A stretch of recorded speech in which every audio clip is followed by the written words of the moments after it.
much. Speaking of beefs, Kendrick Lamar dropped something. I don't know. You think you like a Megan Thee Stallion. I don't know what your musical tastes are. I like Kendrick, but I'm old school. I'm not embarrassed about that, especially when I saw this video of Biggie and how Jay-Z literally stole all of his lyrics. I was like, that makes so much sense to me. Biggie was the GOAT as it relates to, throwing them phrases together. Just brilliant, just brilliant. But that's that Catholic school upbringing. I'm just going to say it. I'm going to put it out there. He read books. Okay, I'm just going to say that too. All right. Because I met his mama and he was a good student until he wasn't. But that said, Kendrick Lamar is out there battling with Drake, who I have no affinity or affection for. I don't listen to his music. I don't have any of his music in my rotation. I don't care about him. I don't care about the Champagne Poppy. I don't care about what's the name of that damn show he was in, Smiz? What's it called? Degrassi. Degrassi. I don't care about Degrassi, the Assy. I don't care about the BBL. I don't care about the nose job. I don't care about the former porn star that had a baby with him. I don't care about none of that stuff. I just know it, though. I just know it because I consume media. That said, this beef, I don't understand it. I don't know what, I celebrated J. Cole for apologizing and being that person, an evolved person to admit that.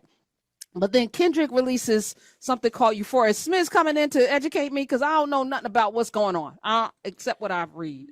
Now, admittedly, there are so many levels to it because it feels like there are so many rappers all at the same time that are going after Drake. It definitely has a 20 versus 1 feeling, but at the same time, Drake has kind of been asking for this for a while. He's been doing a lot of subliminal disses towards rappers for years upon years. And now they're formed like Voltron against them. Yes, and Kendrick, I think the catalyst was Kendrick threw shots on a feature of a song, and then that led to the J. Cole track, which then led to Drake dropping 2 diss tracks back to back. And the second one included him rapping with AI voices, one of them being the voice of Snoop Dogg, the other one being the voice of Tupac.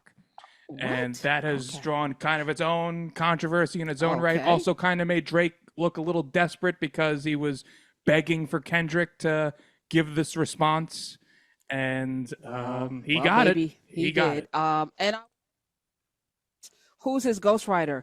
All right, 866-801-8255. Who is writing for Drake? I don't feel like he has it in him to write himself, but I digress. And again, I don't have any of this. I do have some Kendrick Lamar, full disclosure, in my rotation, but I don't know whether Pulitzer quality, he has a Pulitzer Prize. I don't know. Maybe the whole award is devalued. I don't know. I'm just gonna put it out there. Lyrically speaking, I just, I grew up on Gil Scott-Heron. All right, come on now.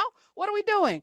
Hold on, Dr. Mitchell, before you come in, let me play a little bit of the Euphoria, not to be confused with the TV show, which is also a little problematic I don't know. Listen, there's so much. I don't know how y'all going to survive this. There's too much going on. I am confused and tired.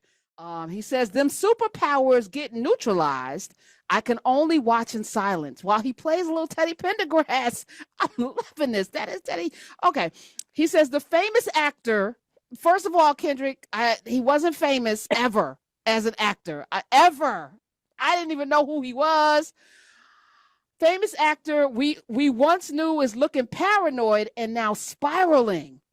You're moving like a degenerate.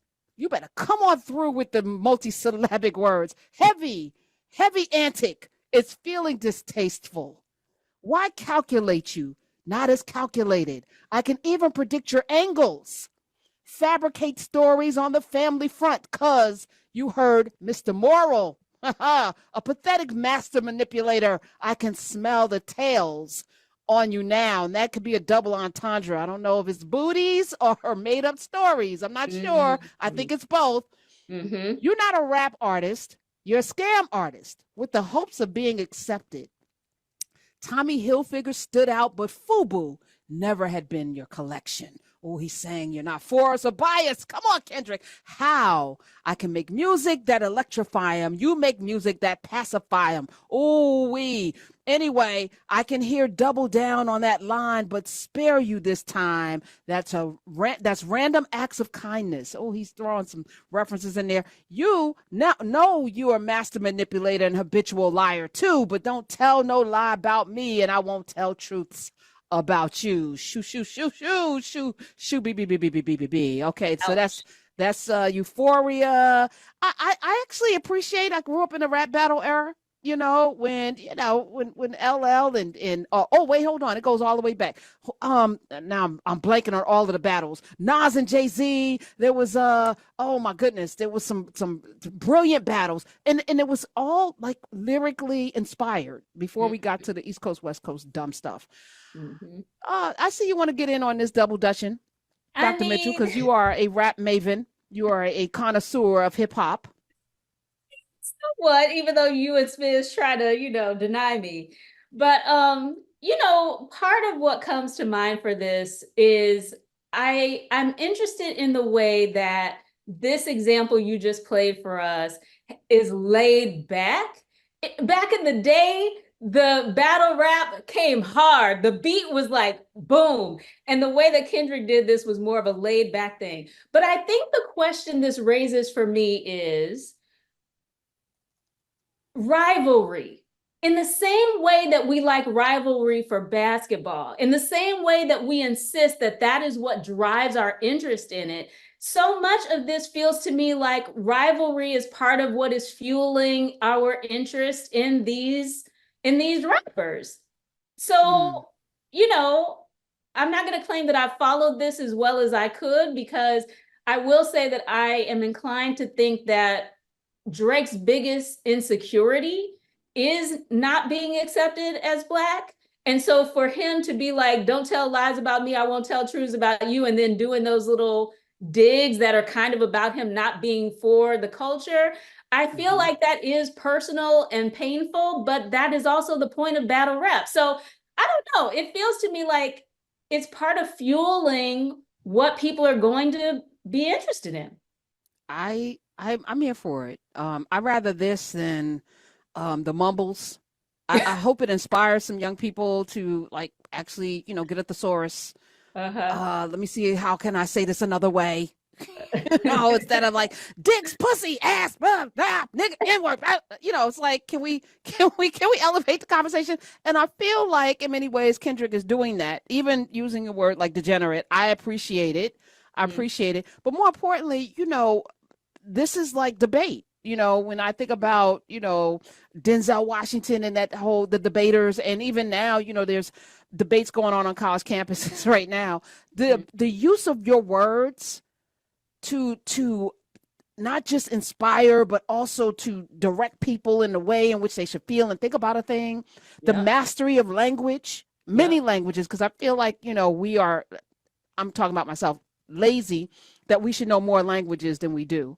I'm watching this Ben Franklin thing on Apple TV starring Michael Douglas, and they're in France, and you have to read the subtitles, or as my ear is starting to pick up, I know more French than I thought I did. And it's such a beautiful language in terms of it's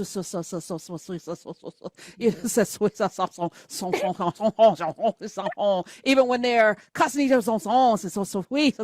It's so beautiful. It's so beautiful because it's just it's soft. It's parcel tongue. As I'm listening though, I was like, I'm picking up some French here that I already know, because we all learn Frère Jacques in school. Dormez-vous, dormez-vous. We learn some French, so we have it in us. So it's just cultivating language and being able to turn phrases and say some things without saying your mama. Your mama's so Black. Like, we don't have to even devolve to that. I think this is elevated. I love it. I like it. Chef's kiss to Kendrick. And if Drake can find a ghostwriter that can read, maybe he'll come back with something better. Ouch. I don't know. I'm just guessing. I don't know anything about this stuff. I'm just here reporting. Okay. Thoughts and prayers, anyone that knows more? I know Smiz is into it. 866-801-8255. I really don't care. This is not going to get us voting rights or reparations.